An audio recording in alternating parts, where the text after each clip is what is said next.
relationship thing figured out. But what stands out to me, there's a book called Fierce Conversations by Susan Scott. And she tells this story that actually comes from the poet David Whyte. So the story is a long pedigree, but Whyte tells this story of a young couple that's newly married. And it seems like every week the wife just wants to have another conversation about the state of the relationship. How are we doing? How are you feeling about this? Is it okay that we're doing this? Should we do more of this? What do you think about? And the young husband laments, like, I just wish we could have this conversation once and then be done with it. And Scott in her book says, but you can't, because the conversation is the relationship. The conversation is the relationship. The strength of your relationship is going to be entirely determined by the conversation you have with each other.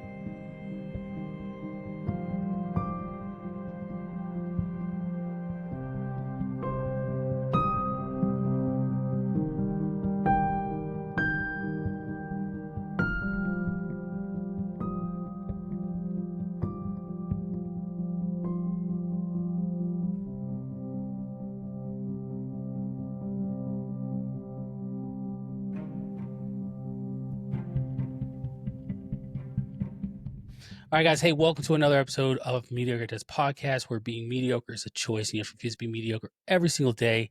I'm your host, Queon. I go by Q. And on this phenomenal episode, I'm joined by my guest named Amber Johnson.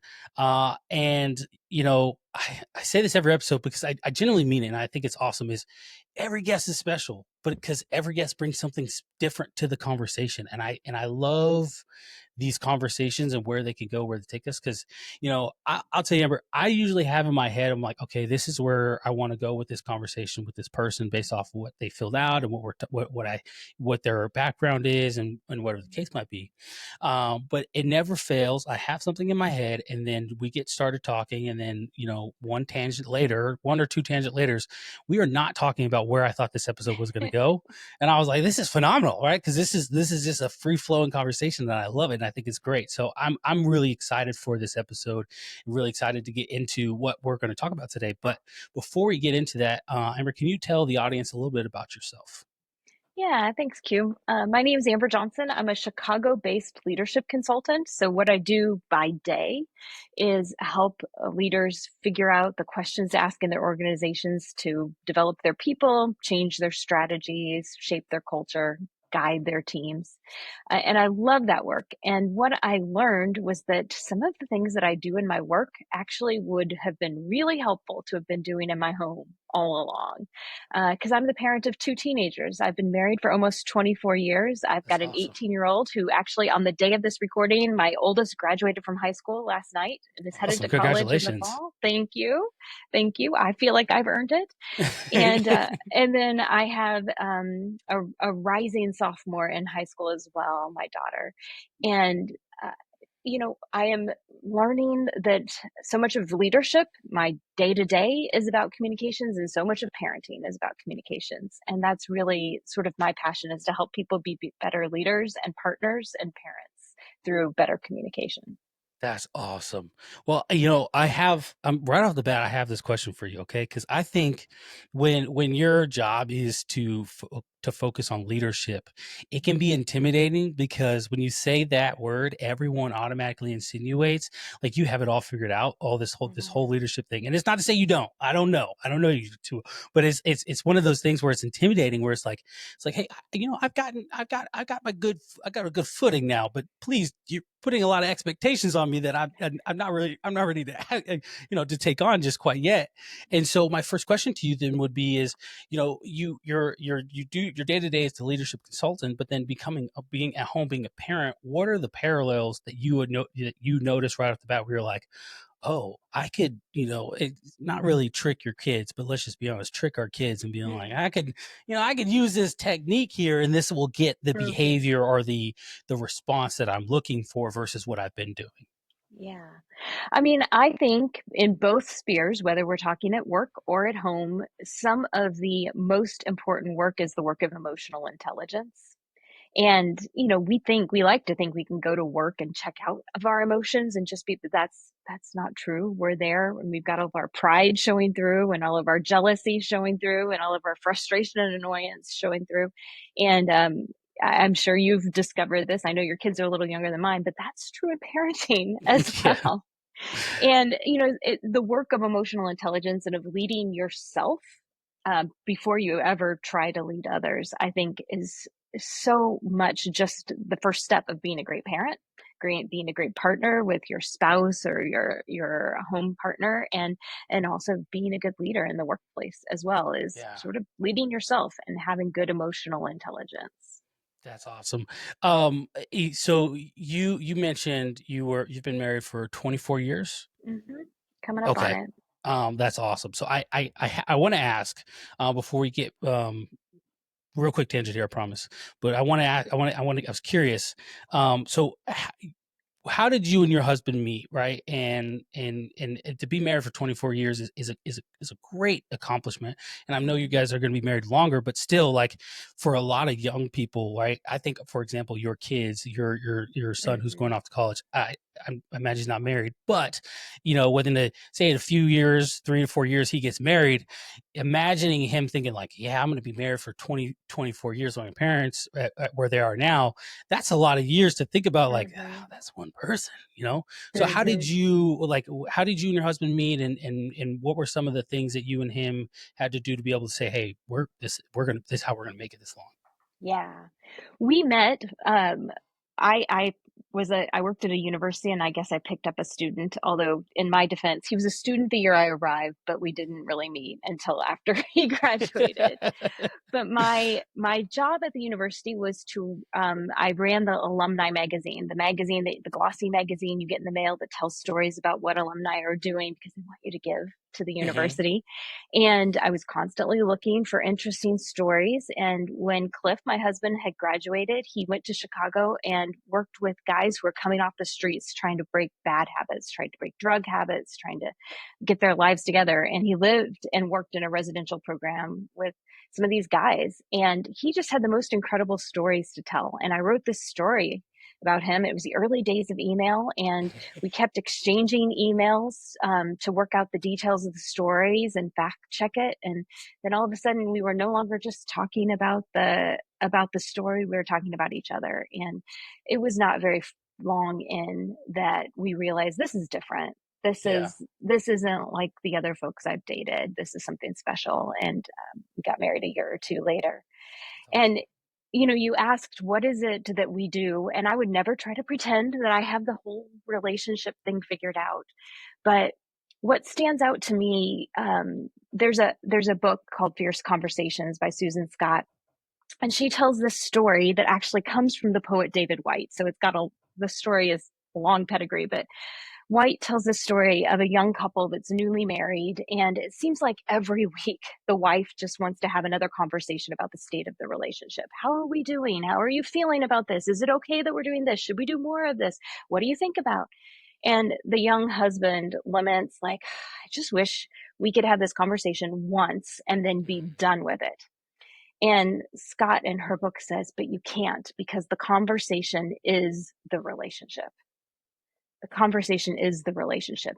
The strength of your relationship is going to be entirely determined by the conversation you have with each other on a daily basis, those bigger check in conversations that you do have. And if you have a whole bunch of things in your life that are off topic, that are off bounds for you and your partner to discuss, then your conversation is limited by those boundaries you've set. And if you're holding things in and not saying it, and you don't know how to have healthy conflict with your partner, then your conversation is limiting your relationship, because the conversation is the relationship.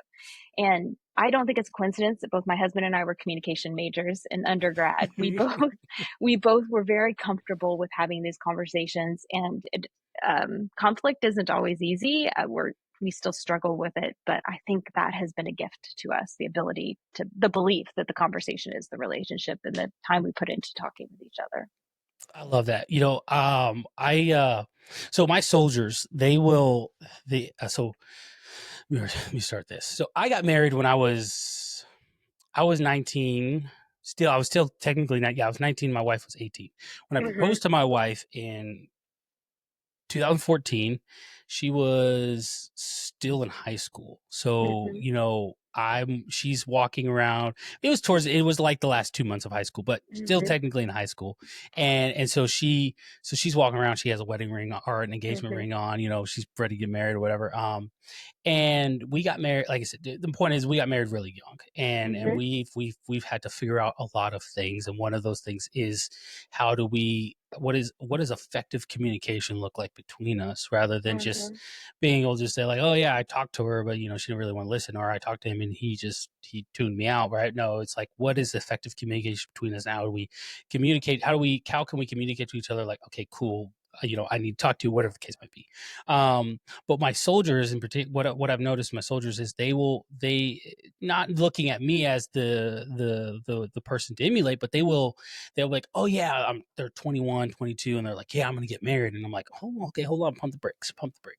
Okay, that's fairly young to get married. Now I do tell them, I was like, hey, keep me out of your mind, right? Because I said I am different, and it's not to say you are not different, but I am different, and I have been married going on, like I said, going on 11 years this year. So like my life and where I'm at is very different from you, right? Where you're at right now. And I'm not telling you not to marry this person. What I am telling you is maybe you should take some more time to really understand and know the person you're going to marry, because a lot of military relationships end because of the distance, but also because of the lack of communication, because of that the distance causes, which then leads to resentment and other things. And in the end, they want nothing to do with each other, and they're like, oh, I hate you, you're a narcissist, you're this, you're that, whatever, name calling, and then whatever. But the problem is they're still in that lovey-dovey puppy dog stage, the puppy love stage, where they'll get married, and then within a year or two they hit their first real argument that they're having, and they don't know how to navigate it. They don't know how to talk to each other. They don't know how to really express to each other their frustrations, or one might know how to do it, versus the other might not, or because they're at different stages in their life, and it just ends in turmoil. And then within a year they're like, yeah, I'm getting divorced, and you're like, not another one. You know what I mean? And Mm-hmm. so, I asked that question because, like I said, a lot of my soldiers, they their mindset is a young person's mindset, which is, shout out to young people. I love you. I love being young too. But like it's very, it's naive to think like, oh yeah, I'm going to get to sleep with the person all the time and do whatever I want. And then, they make money and I make some money, and, we got some change, and, we get to go on vacation here and there. And, yeah, this is what life is going to be. Not thinking about like, okay, but what about that night that you come home, you want to play some video games, and she's like, hey, you've been gone all day, I want to hang out with you, and you're like, I'm stressed out, let me play video games. But Mm-hmm. that turns in from one night to 3 nights a week, and she's just like, hey, what are we gonna hang out, you know what I mean? Like, Mm-hmm. and they, something to never think about, or where you're living with somebody. So again, I was just curious, because I think it's a big question, or a big deal, especially when someone who's been married as long as you have, to be like, what's your secret, I am so curious from you. I think about this all the time. My husband and I, we aren't sure if we're lucky or if we've done something that has just sort of allowed us to evolve at Hmm. pace with each other, so that it's always been an easy, strong relationship. But you're practically a kid. I mean, I literally have a child. You're the Yeah, age your wife was when she yeah, married. And and I'm sure now you're much more mature. You have grown up problems and three kids who are depending on you, and you got two jobs. I mean, yeah. how how have you worked to evolve your relationship together? What has that looked like in terms of communication? Well, I will tell you, it was a struggle, right?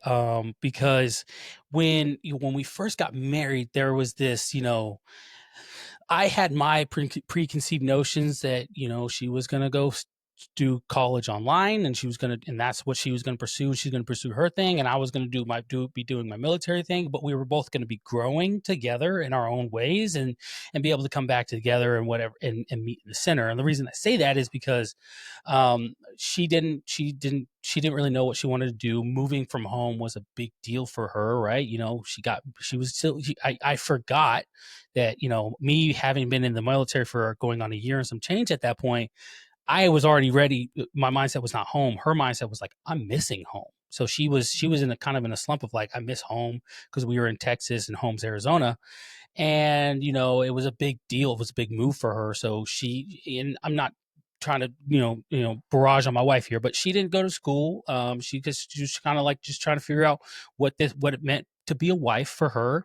And, I was progressing in the military, but she was still just at home figuring out what that looked like for her, what that meant for her, what her purpose was, and what she was going to do, with this newfound life that she had. And there was a separation for some time where I was here in my thinking of like, hey, this is what we got, this is what we're doing, 5-year, 10-year plan, where she was just like, hey, I'm ready. I'm just kind of just going with the flow for now, because I'm trying to get my bearings, like I'm trying to figure out, you're telling me within a year we could be moving somewhere, or even worse was, we got married in 2014, September 14th of 2014.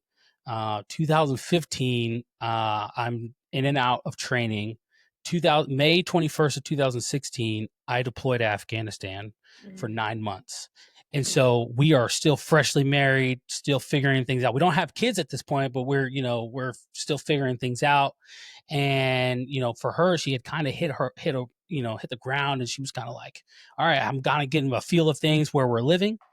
And I deployed in Afghanistan. And so, like, obviously, that's a war zone. Things were going on, and and for her, that's intimidating. But she understands. For me, this is an opportunity for me to prove my value or my skills to my leaders within the military. That, hey, I'm worth the grit. I have what it takes, and I've obviously not want to lose my life, but go out there and say, basically embody what it means to be a soldier, or what it feels like what it means to be a soldier. And that 9 months, I'll be very transparent here. And within that 9 months, with the topic of divorcing each other came up at least 4 or 5 times. 4 or 5 times of where we're like, yeah, we're probably not going to make this, right? Fortunate for me, because I think the Lord works in mysterious ways, the day I come home is Valentine's Day of 2017. So, like, you can't hate anybody on Valentine's, especially your significant other, especially if you've been gone for some time. Everyone can, I'll leave your brains for imagination, obviously, what happened. But it's still like, from that point, coming back, there was a realization that happened where it's like, yeah, I could never imagine myself being away from this person. So I need to figure out what it means to be with this person, what it really means to be in a relationship with them. Not just like, oh, we were dating, we're in high school, and we would see each other once. No, I live with this person. This person's my husband. She's my wife. Now we need to figure out what that looks like for us. And so after that, there were still some times where we didn't talk about divorce, but arguments ensued. And again, still young and naive, but we later that year, when I came back, and we found out we were having our first child, and everything changed for us. Once we found out she was pregnant, we actually found out she was pregnant on our anniversary. We were going to go see a movie, and she had taken several tests, and then she was like, and it was like, it was like 30 minutes before the movie.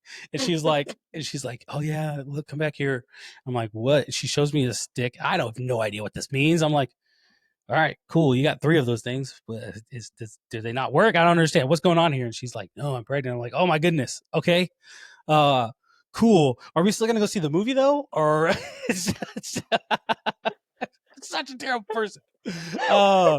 She's over here crying in the bathroom. I'm like, hey, we got to go. Like, we're going to be late. We're going to miss this movie. In the front row. Okay. Oh man, because that was our thing. We would go see movies or drive around. But yeah, to in a roundabout way answer your question, it took a lot of effort, and that's what I try to stress to my soldiers is, it's a lot of effort. I said, you see me and you think, oh, well, Staff Sergeant Wilcox has 2 going on 3 kids at that point. And he's been in the military going on 12 years. He's well known. People respect him. He's doing his thing. And you see from the outside looking in, like, oh, he makes it look really easy. But it's like, okay, but there were years where it wasn't easy, right? Like there were times where it wasn't it was hard. There were times where we had to figure out reconnection with each other after she had our first daughter. And then, unfortunately, a couple of years later, she had a miscarriage. And so navigating that, like, we had to figure things out. And I tell people, I was like, no, like, there are things, there are wounds you don't see, and that you're going to have to battle, and you have to fight for this relationship. It's not just going to happen to you, but also you have to be willing, the person that you're marrying, you have to be willing to fight with them, and they have to be willing to fight with you. And that's where a lot of parts where they don't understand that until something happens, and they see like, oh, this person's ready just to give up on me. And I'm like, and they're like, no, like, let's figure this out. How do we figure this out? How do we get to the point where we can be together? So roundabout way of answering your question, but yeah, it's not easy. It's not easy. And you yourself, I'm sure, again, know, different lifestyle, but again, it's not easy. It takes effort. It takes time. It takes humility. One of the biggest things of all, it takes a lot of humility to be accept, like, okay, you know what? Maybe I was wrong. And how we engage in that conversation, that disagreement. Question for you. So you have a son, he's 18 years old, going off to college. And I asked I told my father-in-law this. I said, listen, when my kids are 18, 19 years old and they come to me and say, Dad, I think I want to marry, this boy, or this my boyfriend, or whatever, blah, blah, blah, I'm going to tell them straight off, not only no, but hell no. Look, if you come to me at 18 years old, say, yeah, I'm going to get married, and he's joining the army or whatever, I'm like, yeah, it's cool. He can join the army, but you're not getting married. He does not have my blessing. I'm gonna put it that way. He does not have my blessing. So I have my father. I was like, I said, look, thank you, because I love your daughter, wife. She's amazing. However, my kids, 18, I don't think I could do that. So for your son, if in a year your son said, hey, Mom, look, I met this girl, she's the one, right? Would you be okay with him getting married at 19? Or you'd be like, well, hey, maybe we could wait, or, let's talk about this, Yeah. It's such an interesting question. I mean, I'm looking at you. You have a success story. The maid of honor and the best man in our wedding both got married in their teen years and are still Awesome. with those same partners and in happy marriages. So it absolutely can work. It is the exception and not the rule, I Yes. think. And oh man, I mean, even just there's so much growth and development that has to happen in a person, and you're just figuring out who you are. And I think adolescence is more prolonged now even than it was 20 years ago, Oh, when absolutely. or 30 years ago when I was that age, even 10 years ago when you were that age, or 15. And so I mean, I would have concerns Yeah. if any of my children came to me in their teen years with that. And also, I think one of the difficult jobs of a parent as your kids get older is learning that you aren't actually calling the shots anymore. You're not making Yeah. these decisions. And you can hope you have a close enough relationship where you can ask some questions, or where you can say, may I offer a thought? But it isn't your job anymore to tell them what to do, um, or what's allowed. And that is hard. Not, I mean, it's hard even just in smaller things. Like, should you call off the shift at work because you have a small cough? I don't know. I wouldn't have done that. That wasn't my rules, but it's a different day. I don't even get to tell my kids what to do in those areas. I have to just give them some information and hope that the 18 years of building into them has given them some moral foundation and some Yeah. character and some emotional intelligence to make their own choices.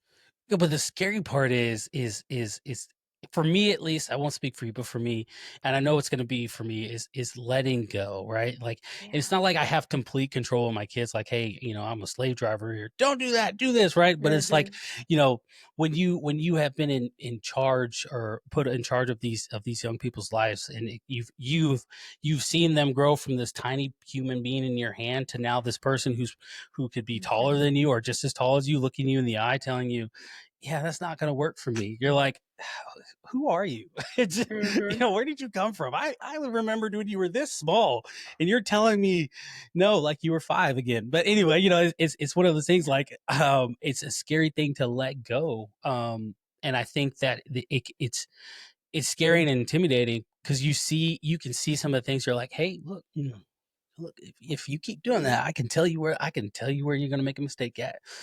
And Yeah. it's like, I don't want you to make a mistake, but is this a lesson that you might need to learn by yourself? You might have to learn this lesson the hard way. Yeah. Yeah, you know what I mean? Or is this a time where mom and dad intervenes and says, hold on, wait, before you get too far, I can tell you where you're going to mess up. Like, hey, Mm-hmm. let's think about this. Let's think this through for a second. Let's brainstorm, right? So I think that would be the hard part. But like you said, ultimately it's like they have to do it themselves. And the perfect example. I have this little cough I'm going to call off. Do Mm-hmm. you like money? Because last week you were asking me, can you borrow $20? And now you're telling me you're gonna call off. Look, I've seen you sick. Mm-hmm. This seems like you got something else going on. Look, it's your life. Do Mm-hmm. whatever you want to. But my question is gonna stand. Do you like money? Because don't ask Mm-hmm. me for money. Like I feel I'm gonna give you money, Yeah. but I'm gonna make it hard for you because now you calling off work for I don't feel good. Mm-hmm. Yeah, that didn't work Yeah. for me in You have to school. draw your boundaries as a parent. Yeah. Absolutely. Yeah. But I don't know a lot about military leadership, but I've read a few articles as part of my doctoral program. And one of the things I think I understand is that, when you send a team, a battalion into battle, for example, you can't predict what the enemy is going to do. And so you can't have a fully um, plan that you execute to the T. What you can have is we've had lots of conversations, we've done lots of training, we've talked through lots of scenarios. And I know my team has the skill set they need to make good decisions in the moment. And I don't think that parenting young adults is that much different. You have to have spent 18 years setting some moral understanding, talking about some decision making, talking about what people value, helping your kids figure out their own principles that they want to live by, nudging people in directions, talking through scenarios, and then you send them out there. And they aren't going to get it perfect because the world isn't perfect. But I think families that have invested that kind of work usually find their kids come around to being okay. Yeah, that's one of those things, like I think my parents they definitely had some hard conversations with me, where one of them was, again, we just got married, and it was, we got a dog, Mm. and his name's Axel. He's still with us today. He's a German Shepherd. We adopted him at 4 months old, and so when I told my parents I was getting a dog, they were like, my dad was like, you shouldn't get a dog. Don't get a dog. That's a responsibility that you're not ready for. You don't get a dog. And I was like, no, like we want a dog. Like Aubrey wants a dog, so we want a dog. And and said, if we want a dog, I want it to be the dog that I want, which was a German Shepherd. I've always wanted one. And so I was like, yeah, we're gonna get a dog. And he was like, do you know anything about German Shepherds? Like their hair. And I was like, I can figure all that out. And they're like, how big they grow, eating these things. These are things that are going to be expensive. They're going to add up. Like, are you sure? Like I don't think you should, but are you sure if you're going to make the decision? I said, yeah. So like I remember we got the dog and we met with my parents because they were visiting us, and so we went and picked up Axel, and we met with them at in front of a Petco, and they're like, oh, he's really cute, but I could still see I don't think this is a good idea. Mm-hmm. And there have been times where my parents were like, yeah, I told you it wasn't a good idea, because German Shepherds have some anxiety issues. And let me just tell you, he has taken out a lot of screen windows and some ruined some door frames from scratching at him. But overall, it was a lesson that we had to learn for ourselves, and we Mm-hmm. did. And now we love we have 2 dogs. But it's one of those things where I was like, I can see why they told me maybe getting a dog wasn't in the best interest, but in Mm-hmm. the end, everything worked out. And like you said, like you mentioned in the military, for military folks, right? So yes, we cannot predict every action that the enemy is going to take from our action. However, we can look at past previous things and to say, okay, based off of this, we can predict that they're going to respond this way or they'll respond this way, and so we're going to train for this type of response as well as this type of response, and we're going to say, hey, this is the line of like everything has hit the fan, and this is what we're going to call it, basically, a freaking emergency, and this is how we're going what we're going to do, prepare to prevent the loss of life as much as possible. And so we do a lot of, there's a lot of preparation that goes into it. And there's a lot of, when in that preparation, you don't really understand the person who's actually doing the working, doing all the things. You don't really understand why you're doing those certain things or why you're making those certain preparations. You're just like, they said we got to do this thing. I said, I don't know why it's important, but I guess we're going to do this thing, until you're in the moment and you're like, oh, this is why we did this thing. Oh, this is this thing. It's again, it's like parents. We see the bigger picture, but kids only see their little sliver of the pie, and they're like, no, I should be able to do this thing. Why are you telling me no? And then finally, like, oh, I see. You were looking at all of this. Like I tell my soldiers, they will sit there and they'll tell me, they're like, I can't do this thing because I have A, B, and C going on. I don't understand why you can't ask Joe Smo over there if he can do it, or over there. And it's like, no. Understand. Trust me as your leader to know that I have thought about all of these things. I have thought about who is the best person for this and why I have made this decision and determined that you are the best fit for, and why this is the best fit for you. So trust the process, trust that I know what I'm doing, and the fact that I made the decision. And then when you get through it, and you may not understand why right away, but say within 6 months down the line, you're like, that's why you chose me to do this. Now I'm on the pecking order to be in charge of this group or whatever. So it makes sense, So yeah, there's a lot of correlations. It is difficult though. Trying to remember that being a leader in the military, it does not mean that I got to go be a leader at home in the military as well. In the same way. Yeah. It can be very, very difficult because, the leadership, in the military, if I got three guys or gals under me and I say, hey, you're going to go do A, B, and C, the response that I need and that I will usually get is, Roger that, sergeant, moving, tracking, whatever, and they'll go do it.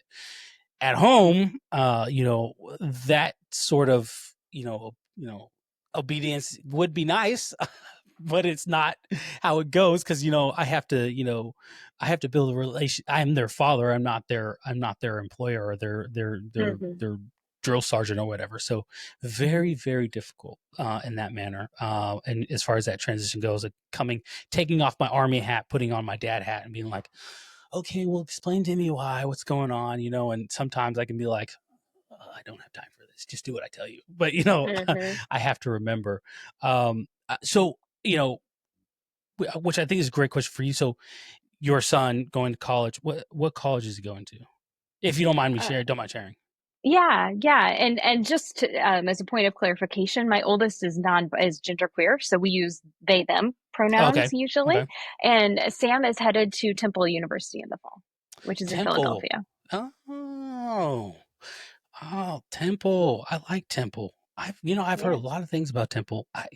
One of the crazy things, real quick, sorry, tangent, my brain goes how it goes. I did not know it was in Philly. I swear, I did not know it was in Philly. I was like, oh, Temple is like because there's a Temple, Texas. So I'm like, oh, is it like in Texas or something? And they're like, no, what are you talking about? Like, it's in Philly. I'm like, where in Philly is this school, Temple? I don't, where? So anyway, but that's pretty cool. That going to Temple University, man. Do you know what he didn't know he's studying? Sam wants to study psychology. Yeah. Oh man. Oh, he wants to do a hard thing. Oh man. I know. We're planning. It's going to take a master's degree and a bunch of other things. But again, I'm such a believer in emotional intelligence and having people to talk to who can help you figure things out. And so, yeah, I think it's a great field. We need more people asking those kind of questions. Okay, so I see you have your PhD, right? So that that a lot of work. Sam, do your kids see it as for themselves, like, okay, I have to do something similar. I have to get PhD, like, not to be like, hey, to beat their parents, but to be like, as a goal they have to achieve. I don't think so. They saw me get mine. I mean, I've only had it for 5 years now, so they were there and Hmm. remember very much what it took from our family for me to work through that program. And um, I think they have a respect for it. Both my kids happen to be quite capable academically, and so I'm not going to be surprised if that's part of their journey, but I don't think it's competitive. I am impressed with their ability to be their own selves. Yeah. Um, and I hope that that's a freedom that their dad and I have given them. It's certainly, we've tried to encourage it, tried to encourage them to go after. Sam writes poetry, and quite good poetry, Yeah. not the schmaltzy stuff my friends were writing in high school. And I'm just so proud of those unexpected things that our kids bring to conversations. And I love that you put A and B together and you don't get a little mini AB, you get this whole other alphabet. And it's amazing to watch them develop their own thing. That's awesome. I have, so I want to obtain my PhD now. I only have my bachelor's, and Mm-hmm. I'll hopefully start a master's program here within the next year or so.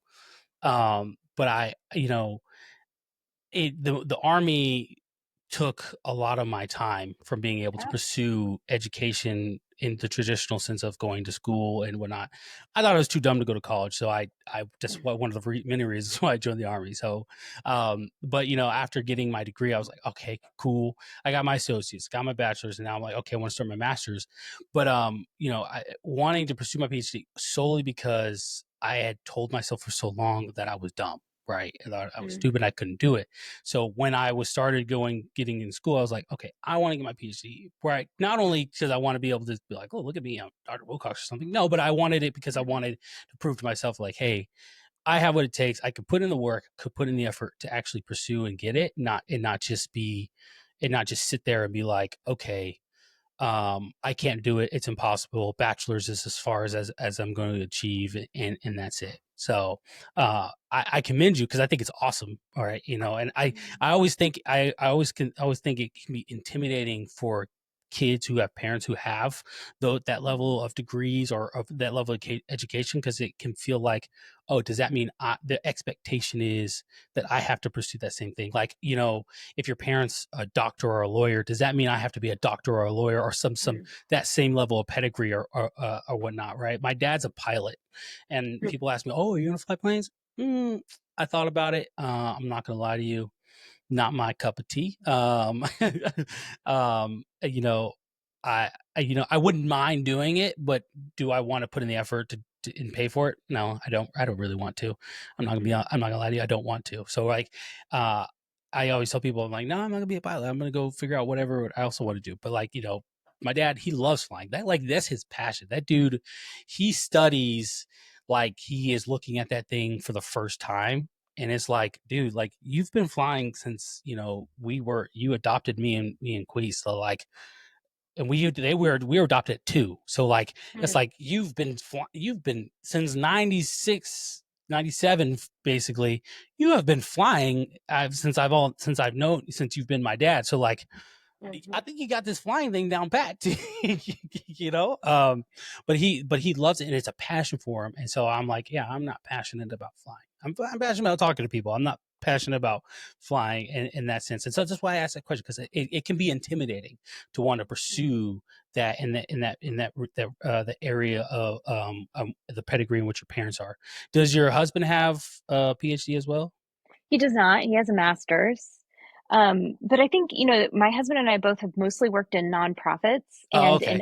in higher education. And so I think in our family, what our kids are more likely to hear rather than go achieve or climb a ladder is do Yeah. meaningful work. Do work that Yeah. contributes to the world.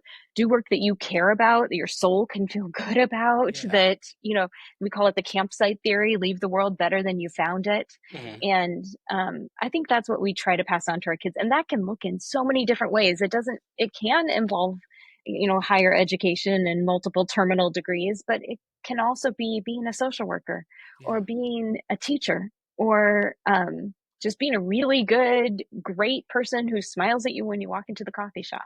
Yeah. Yeah, 100%. I think as parents, we it can be, we can forget that sometimes because obviously we want Mhm. what's best for our kids, right? We're like, okay, well, I don't want you, I want you to do meaningful impactful things, but like, hey, make sure you can pay your bills, you know what I Yeah. mean? And that's one of those things where it can be scary is like, um, I think back in, the early or the late 90s, early 2000s, right? Where, if someone said, yeah, I'm going to go to school because I'm going to pursue music, it was like, cool. But what are you going to do? Like, just in case, you know what I mean? Like, Mhm. what's your backup plan? And you're like, I don't have a backup plan. This is it. Cool. No, I got you. You passionate, love. I'm not saying you suck at the music thing. What are you going to do just in case? Like, what's going to be the Mhm. thing that you do to supplement that just in case it's not really paying the bills, right? And part of that still lives with a lot of adults today, where now that they have kids, they're the parents. It's like, so what are you going to do just in case? Like Mhm. I want you to be as successful as possible, but I don't want to see you struggle or have to, crawl by where you don't need to, where you could be, where you just, Yeah. just go work, maybe find a good job, work that Yeah. job, and then do it. That's why, like I tell people, like, people here, I have a podcast at work, and they're like, oh, you must be, oh, dude, everything's great, and I see you look and you see visually, you're like, oh yeah, knows what's got going on. Taking a lot of time to get here, but the Army has paid that Mhm. the bills are paid because the Army. In the time that I have on the side, in which it's not a lot of time, but still the time I have.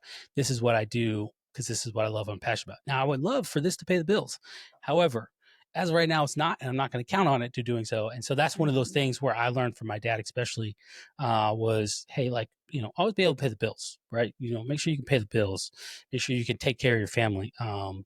Don't just put them in a position where, you're like, hopefully this works. We'll see how it goes. Mhm. Three sheets to win, see how it goes. And having kids definitely is a motivator to be like, no, I can't do that. I can't do that to them. I wouldn't be able to do that to them. Yeah. But again, I asked about the education piece because, again, education can be intimidating for kids, especially how old your kids are now. Where I remember when I graduated high school, I was like, yeah, I don't want to do. You want me to go to more school and I have to pay for it? No, I'm good. Yeah, no. Somebody else will do that. I'm not gonna. Mhm. I don't want to do that. So like education and pursuing continuing education can be such an intimidating thing because it's like, oh, I guess maybe. I don't know. Like the military. So either your kids ever thought about joining the military or considered it? I don't think so. It hasn't. Yeah, it's definitely not something that they have brought home to us.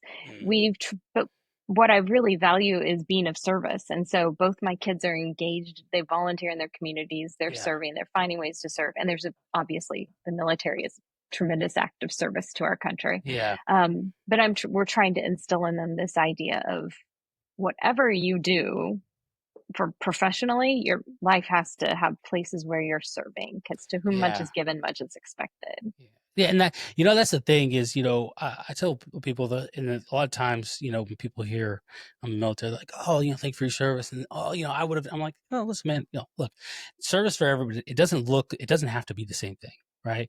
That Mhm. doesn't mean you have to put up your right hand, and then go to basic training boot camp, do the hardest thing, and try to become a Navy SEAL, Special Forces, or an Army Ranger, right? No, it doesn't. You don't have to do that. Your service to your community, to your country can look like something different, right? But I think community outreach is big, right? I think we a Mhm. lot of times it's one of the things, especially I never really did. And when I was a kid, my parents never really stressed like, oh, the community outreach piece.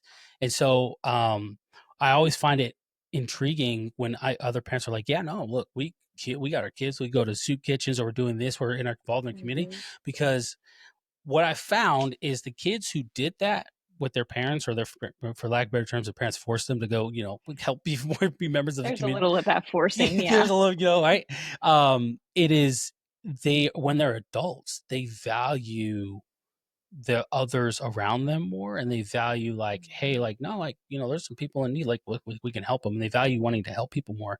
I Mhm. met a guy whose parents who took him, who took him continuously. I think he said weekly he had to go like to the soup kitchen, and that's something his dad was really passionate about. And so for him now, he takes his son to go do that, and he sees the value and it brings in, because when you can see, and this is just his words slash on complete honesty, when you see someone who's less fortunate than you, but also when your kids see someone, they start to understand where they're at. Like, oh, I'm very fortunate to have a roof over my head, or to be able to have food every night, versus this individual who has to cope, the soup kitchen or wherever. I'm using soup kitchen because it's the first thing that came in my head, but whatever it is, coming to these means and to receive these things. And so it puts a perspective in their head that they didn't have before, and understanding. We're like, oh, okay, not everyone is fortunate as my parents to have what they have, to do what they do, be able to provide what they provide. And in that, okay, how I look at other people and how I treat other people is going to be different, to understand like, oh, we have different socioeconomic life, upbringings, different things, different places we came from. Like, your lifestyle is completely different from my lifestyle. One of the things for me personally when I joined the Army was, because I was adopted, and I was adopted by me. I have identical twin brother, looks just like me, believe it or not. There's another one of me running out here in the world. And so when we got adopted by a white family, and so that was growing up, we didn't know. We were so young when we got adopted. We didn't really know, but we knew we were adopted, whatever. But joining the Army, and every time I would talk to someone who looked like me, it was very quickly, there's something different about you. And I'm like, what do you mean? Well, I don't know what you mean. They're like, well, you don't carry yourself like how most black people carry themselves. I'm like, I don't know I knew what they mean, of course, because for my entire life I've been called an Oreo. But it's funny, trust me, you can laugh, it's very funny. And I was, I would finally tell them, like, well, I was adopted, and they're like, that's what it is. That's what it is. I was like, I'll never forget. I was talking to two black soldiers, and we're just chit chatting or whatever, and there was several times where I would say something, and I don't use big words to try to make myself smarter than other people, but that's just my vernacular. That's just how I talk. Yeah, it's the right word for the conversation. Yeah. And I remember they would look at each other and be like, who is this dude? Like, he did not grow up where we grew up, obviously. And I finally remember saying, like, yeah, when I was adopted, and my parents, and both of them, kid you not, was, oh man, we've been sitting here trying to figure out what has made you different from us this entire time, and now we get it. You were adopted. They're like, I get it. You're a smart dude. I'm like, appreciate it. I mean, but like, I didn't even, I saw the cues, right? But like, again, it wasn't something I was fixating on. But it's one of those things. Where I'm like, I've been different my entire life, and I can stress to people. I'm like, you treat everybody the same, right? I treat everybody the same. Treat everybody. I'm respectful to everybody, and then until you decide that you don't want to be respectful to me, and then the Army side of me comes out, and it's a very different interaction. But I think, again, that's very important, what we teach our kids and how we raise them, and bringing them up. And I think you and your husband, sounds a phenomenal job, especially is just to teach them some of the foundational things.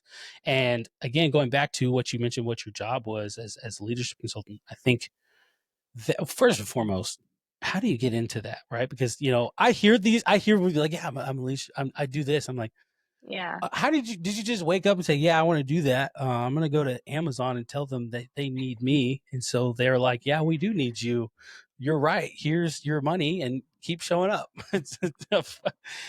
Yeah, it isn't quite that easy. No, but I think many of us, you never quite set out. It's not like as a 3-year-old, I was like, oh, when I grow up, I want to be a leadership consultant. Yeah. It wasn't a career path I envisioned for myself, but I was good in communications. And so I started working in marketing and communications for nonprofits. And we would bring in coaches and consultants to help us put strategies together.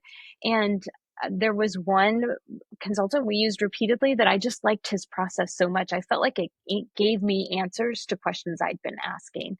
And eventually I left the organization I was with to go work with him at the university, and we began consulting together. So it was really a process of, I needed more exposure in the world to know what options were out there. And I have a lot of sympathy for kids who are, I don't know, 10 to 22, that range. And we're asking them, what do you want to be when you grow up? And they don't even know the range of possibilities. And we're Yeah. putting this burden on them. And I am just grateful for places that give you a chance to be a kid, a chance to play, a chance to build some skills. Like sports are such a great place for building some leadership skills. And, um, and then you begin to funnel yourself into directions that make sense for you as you see what you're good at and what you like doing. Well, I'm 30 years old, and I can tell you, I haven't completely figured out what I want to do. And so at 18, when someone's like, "What do you want to be when you grow up?" Listen, I played basketball, and I liked girls, my wife, Mm-hmm. but but like still like just girlfriend at the time, but like that's as much as I could tell you. Like I wanted Yeah. to, if I could make it to the NBA, shoot, I would have done that, right? But I did not go play basketball in college. I obviously joined the army, so I think it's like it's such a burden to put on a young person to be like, hey, what do you want to be when you grow up? Mm-hmm. Do I have to pick now? Like, Mm-hmm. and if I am I locked into this if I pick this now, right? And it's like, well, maybe it depends. Like, if I'm paying for school, maybe Mm-hmm. if you tell me you're going to go be a doctor and you start, well, you're definitely going to finish that, and you're going to finish medical school. You're going to be a doctor. I expect you to come home and tell me why I'm sick. Like, like that is the Mm-hmm. expectation, but again, if when we don't put the pressure on our kids to be like, hey, to say, hey, what do you want to be? Grow up. What do you want to do? What are you going to do? It's like, hey, look, obviously, I would like you, especially the college instance. When you go to college, I would like you to have some decision made of a direction you want to go, but maybe you don't need to have it all figured out. Say like, I'm going to go and I'm going to get my bachelor's in business management, then I'm going to go get my MBA, and then I'm going to go get my Mm-hmm. MBD or no, an MBD. What is it called? Got the master's in business or the doctorate in Mm-hmm. business. Anyway, I'm going to go get that. And like, no, I don't need you to have that all figured out at 18, 19, because that's a lot to put on you to have all figured out. Well, I'll use this a perfect opportunity. Your daughter, your youngest daughter, does she have an idea what she wants to do, or is it like, hey, I'm just enjoying high school and leave me Yeah. alone? I don't know if you find this with your kids, but when the attention turns to one, like it has for my oldest, is the last year we've been working through college applications and what comes next. The other child sort of rebels against that conversation. They aren't Mm-hmm. really ready to have that conversation. So Magdalene is not ready to have that conversation. And she has ideas. Both my kids are fluent in Spanish, and so she's thinking maybe I go get a degree that lets me use that more in the world. Or but she also has fanciful ideas that are based on, it's the equivalent of you going to play in the NBA. She'd like to have an organizing show on HGTV. And you know it's actually okay. It's a skill of hers to organize. She's good. She's better at organizing than I am. She's incredible at it. And she will find a way to use that skill wherever she is. So go organize all my cabinets for me. I'm not going to complain. It's kind of lovely. You're Yeah. building a skill, and at some point you're going to have to make some choices, because being independent and paying your own bills is going to be part of this deal. But for now, we're just working on skills development. We're working Yeah. on interest. We're not pushing the conversations too hard. Yeah. No, I like that. First, I would say this. My brother's daughter's name is Magdalene, so I like that. I like Oh, that. is it? Yeah, Aw. yeah, yeah. I accidentally, I'm over here. Um, I'll be like, I'll call her Mags, and it'll be like, bro, that's not her name. I'm like, I know, but it's just like, Magdalene is a lot to say when you're It just trying is. to get her attention at times. I just want to be like, hey, can I just call her Mags or something? I don't know. Anyway, it's funny. Mhm. His daughter's name is Magdalene, so I do like that. And then, but you know, the HGTV thing, it's so funny because it's like, hey, if you're able to do that, awesome. I love that for you. But again, Mhm. it's like I mentioned earlier, it's like, But like, what else are you thinking? Like, if you Mm-hmm. couldn't do that, what else would what else would it be your interest? You know, Yeah. and it's like, I don't want to deter you from what you're passionate about. Mm-hmm. Maybe you don't have to put all your eggs in one basket, Absolutely. but like, what else are you passionate about? And that was the conversation that my parents had with me. I'll never forget. My dad, me and my brother pulled into the driveway. My dad's standing in the driveway waiting for us. And we pull in there and we're like, oh gosh, okay, this just could not be a good this is possibly not going to be a good conversation. We get out of the car, we're like, hey, what's going on? And he's like, hey, and he goes, hey, I just want to talk to you guys real quick. And we already know, we're like, crap, either something happened Mm-hmm. or there's this conversation that he's been really thinking about, and we are going to Mm-hmm. be we're finally going to hear about it, and he's going to expect us to just like jump on the idea of him, whatever it is, right? And he goes, hey, listen, what is it you guys want to do? What do you want to go to college for? And I'm like, don't know. Don't know. Want to play basketball. My brother, I want to play football. Like, that's as far as I got. If I go to JUCO, that's cool. That's as far as I got. But all I know is I want to play sports. Right. And he was like, okay. All right. But let's just be honest. You guys don't put a lot of effort into the sports as much as you claim that you want to go play in college and you want to make it to the league one day. Mm-hmm. You're not putting in a lot of effort. You're not putting in the same effort that these other kids are, that are at this level, or are working to be at this level already, and you're not there yet. So like, what are you going to do between now and then to get to that level? And I guess go to the park and practice more, and he's like, Mm-hmm. okay, that's one thing, but like, like what it like you have to think outside the box. And we couldn't. I didn't know where he was going with this. He finally said, he goes, listen, all right, listen, I love y'all, but your grades are not as what they should be, because me and my brother had this tendency to be like, school sucks, we'll do whatever we want, right? And again, we thought, both of us had the same thought, we're dumb, we don't know we're smart as our friends. And so he was like, academically, you're not doing too well. And, if you're going to go play college ball, you need to be, academics needs to be is the priority. And you guys need to improve now, before your school year ends, or you're not going to be able to get a scholarship or get on a team, because your GPA is not what it should be. And he said, also, as I just mentioned, you guys sports, like you guys are, great athletes, but you're not performing at the level in which some of these kids are already performing at, ready to go perform at a college level. So like, he goes, I want you to pursue that. But he goes, what I want you to do and what you think about is, have you thought about joining the military? And me and him, my brother, both looked at this man, and I never laughed at my dad before. We looked at the man in his face, and we both laughed at his face. We were like, no, we're not doing that. And we laughed in his face, and we kind of walked away. Little did we know, though, we both walked away thinking about what he had said. Mm-hmm. And, so I graduated May of 2013. November 19th, it was a week after I turned 19. I was on a plane going to Fort Jackson, South Carolina, because I joined the Army. Mm-hmm.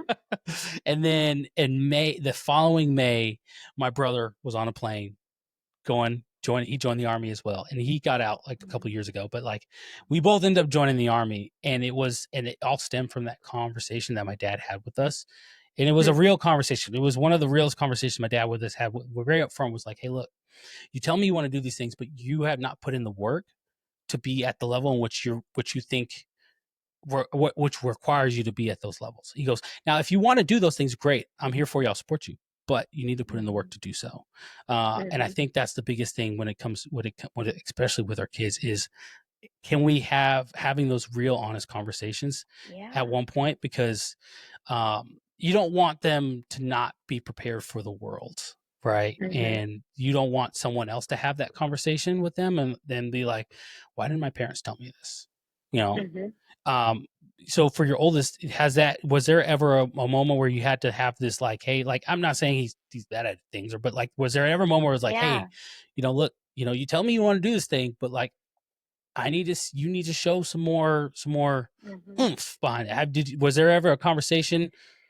Yeah, I mean, we had a lot of conversations about, your college application is going to look for you to have a volunteer record, or going to look for you to have some leadership experience. Yeah. But I think the clearest corollary I can find is, when you're choosing colleges to apply to, If you have a kid like I do who's a high achieving kid, they push these kids, they get pushed to apply to schools that are stretch schools. And these are some of the most academically elite schools in the United States, and they're ridiculously expensive. Yes. They are just wildly expensive with very little financial aid or merit Hmm. aid. And so our kid had applied to a few of those and had applied to a few mid range and a few sort of safety schools and got into his top school Oh, that is wow. $94,000 a year. Oh, And that's a they lot. didn't, right. When I say ridiculously expensive, I mean ridiculously expensive. And they did not offer any financial aid to go with that. It was just, Oh, wow. we have to come up with this. And they also got into the university they're going to and got a really nice scholarship package there. Yeah. And when Sam got into this elite school, before Sam even came to tell us that they had been accepted, he called the school and turned it down. And he said, because I don't want to graduate with that kind of debt. And I think he was able to make that decision because we'd had a lot of small conversations about, yes, the caliber of school you go to can matter. Yes, we want you to be happy and we want you to have this good cultural fit wherever you land. But we also have to think about the financial implications and that you're setting yourself up for a adulthood of independence and of Yeah. opportunity and not being saddled with debt that you have to take jobs you don't like just to keep paying the bills. We want you to have some freedom. And Sam got that message and called and turned down this elite, ridiculously expensive school and decided to go with a really high quality, affordable option that Yeah. they can graduate financially solvent. And we were so incredibly proud. It's a hard decision for kids to make, and they don't have an idea of what these big numbers really mean. Yeah. Um, That's and scary. yeah, Yeah. yeah. Cause